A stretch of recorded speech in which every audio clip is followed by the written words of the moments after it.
Halo, aku lagi pengen bahas masalah sampah. Ini karena ada kaitannya dengan berita yang sekarang TPA Piungan ditutup lagi gitu ya. Dan aku kira isu sampah ini udah sebenarnya menjadi isu apa puncak dari gunung es gitu. Jadi kalau isu TPA Piungan atau sampah menumpuk itu hanya sekian kecil gitu dari isu permasalahan yang lebih besar.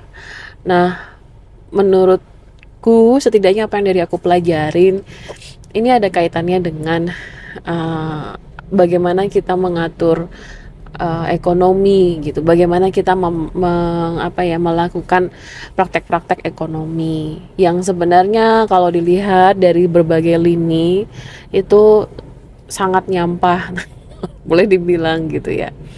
Kalau proses ekonomi itu kan kita bisa lihat dari proses produksinya, lalu distribusinya, konsumsinya, dan nanti disposalnya gitu ya, pembuangannya gitu. Sebenarnya kalau itu kan hal yang setidaknya kita biasa pelajari waktu sekolah gitu kan. Nah, sebenarnya kalau kita ngelihat dari proses produksi ini, menurutku itu sangat uh, terorientasi pada ini bisnis pabrik, model pabrik gitu. Jadi bagaimana sih pabrik itu bekerja, factory yang nggak bisa dipungkiri. Mekanisme ini muncul paling banyak gitu ya setelah revolusi industri, ketika banyak inovasi-inovasi yang memungkinkan mesin-mesin mesin-mesin bertenaga besar gitu ya, lebih besar dari manusia untuk membantu proses produksi. Jadi cara kerjanya tuh kayak orang pabrik ya, diproduksi, habis tuh setelah mereka punya produk didistribusikan, habis itu gimana supaya bisa dibeli oleh konsumen, dikonsumsi, dan nanti akhirnya dibuang, pembuangan gitu. Nah, menurutku dari sistem itu aja kalau boleh dibilang tuh sekarang udah obsolete atau udah nggak bisa dipakai lagi. Kenapa? Karena prosesnya itu sangat bersifat linier gitu ya. Yang ujung-ujungnya itu kan pembuangan sampah gitu. Dan kita mekanisme ini atau proses ekonomi ini tidak menjawab what happen next setelah pembuangan, dan ini yang sekarang kita sedang alami gitu. Sampah menumpuk akhirnya di mana-mana, nggak dipakai karena cara kita memahami ekonominya aja, kita menganggap sampah itu tidak punya nilai ekonomi gitu loh.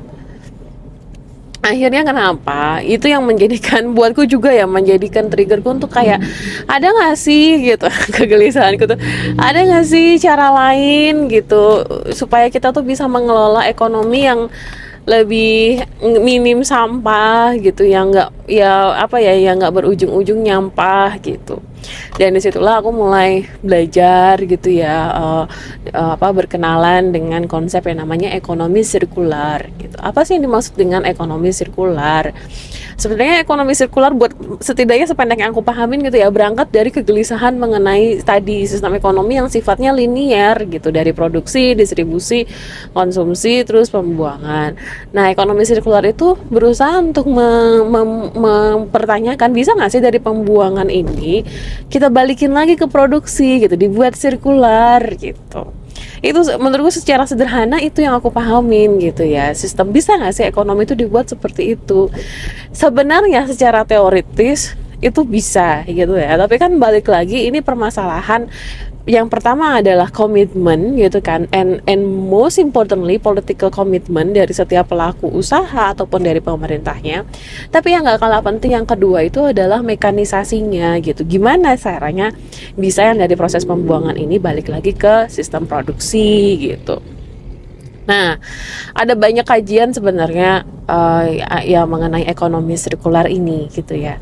Yang menurutku tuh salah satunya aku mencoba untuk memahami mekanisasinya. Gimana sih caranya mengubah tadi ya yang tadinya sistem linear menjadi sistem yang sirkular atau closed loop gitu.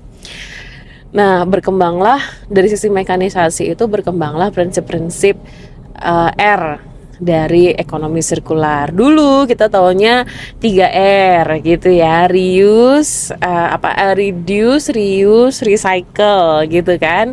Itu like 20 tahun lalu kita belajar itu. Jadi yang pertama itu adalah gimana caranya kita mengurangi barang-barang yang tanda kutip dibuang atau sampai ke proses disposal. Reuse, masih bisa dipakai lagi nggak gitu, misalnya beli baju atau beli furniture gitu, kira-kira masih bisa dipakai lagi nggak? Kalau masih bisa dipakai ya pakai lagi, reuse gitu kan. Terus ada lagi reduce. Kalau reduce tuh bisa dikurangi nggak, misalnya konsumsinya atau produksinya gitu ya. Kalau bisa dikurangi ya mending dikurangin sampahnya gitu. Kalau misalnya belanja bisa nggak dikurangin kemasan plastiknya gitu. Kalau nggak bisa baru di recycle barang-barang yang tadinya harus dibuang ke tempat sampah, bisa nggak diolah lagi, di recycle gitu. Aku ingat banget ini dari zaman aku SD. SD tuh is already like 30 years ago, 30 tahun yang lalu tuh kita udah belajar teknik recycle, bikin itu loh kertas recycle zaman dulu ya, gimana kita bikin bubur kertas terus nanti diolah jadi kertas.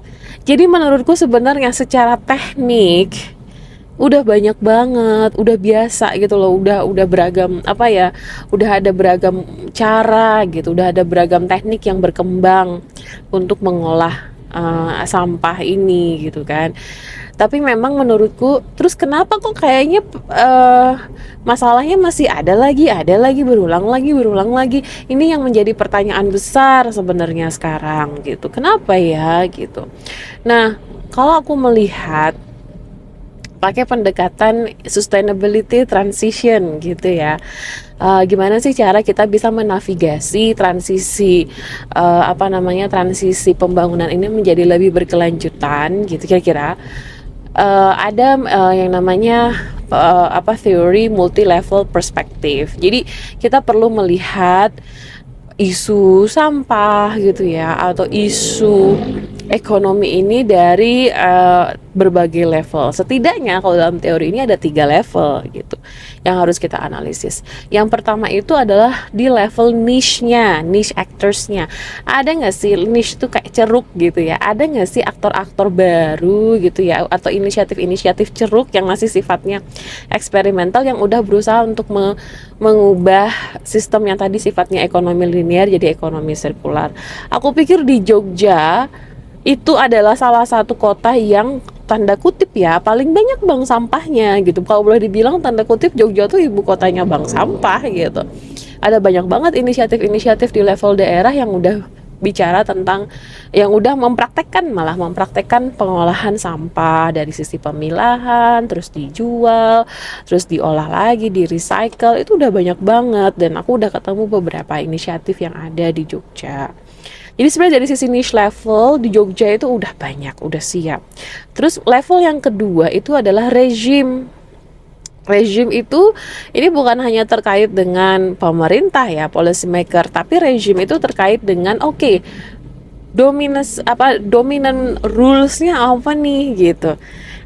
Kalau di Jogja ini industri, kalau boleh bilang ekonomi ya, industri ekonomi yang berkembang apa nih, udah mempraktekkan belum praktek-praktek ekonomi sirkular. Nah, saya pikir di sini tuh ada simpulnya di sini nih gitu.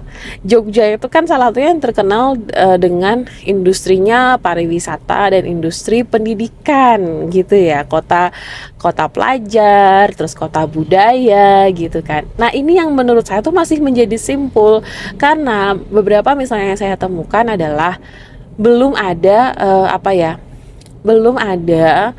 kebijakan yang sifatnya sistemik gitu ya, yang mencoba mengubah atau mendorong transformasi sirkular di dua sektor ini, sektor pendidikan maupun sektor pariwisata gitu. Udah ada praktek-prakteknya di kampus sendiri, sebenarnya udah ada beberapa prakteknya, tapi memang ini baru levelnya praktek yang bahkan di kampus sendiri pun tidak punya kebijakan yang sifatnya menyeluruh gitu. Jadi sebenarnya perlu upaya untuk mendorong ke arah kebijakan yang memang sifatnya sistematis, bahwa ini sudah menjadi, kalau bisa tuh kayak ini menjadi the new normal, bagaimana ekonomi sirkular ini bisa menjadi the new normal gitu.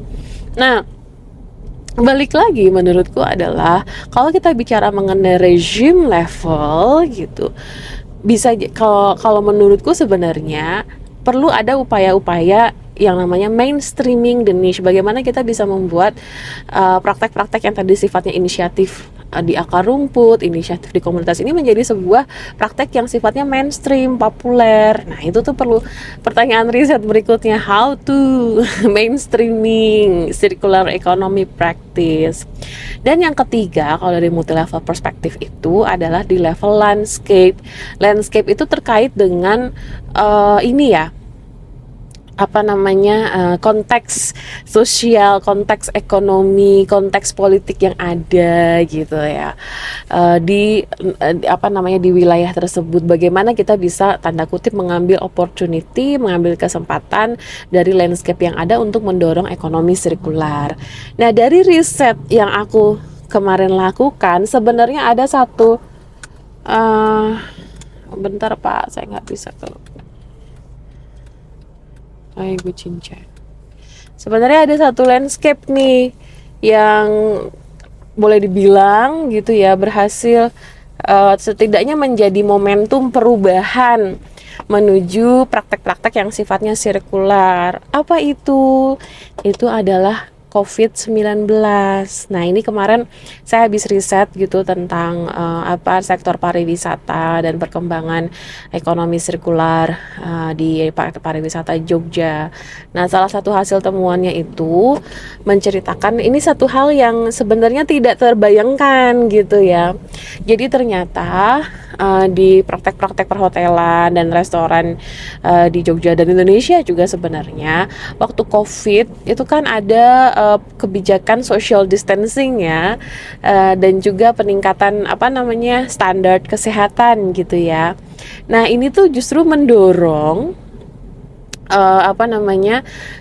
hotel-hotel dan restoran di Jogja itu untuk sebenarnya tanda kutip menerapkan prinsip-prinsip ekonomi sirkular. Contohnya apa? Prinsip-prinsip dari sisi reduce gitu ya misalnya.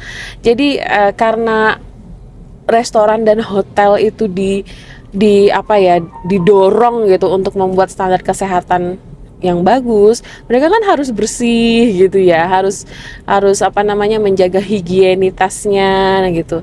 Nah, itu juga termasuk akhirnya mengurangi mengurangi sampah gitu ya, mengurangi budaya nyampah, budaya ngotornya gitu kan, dan akhirnya memikirkan upaya-upaya untuk gimana supaya kita bisa mengolah sampah gitu.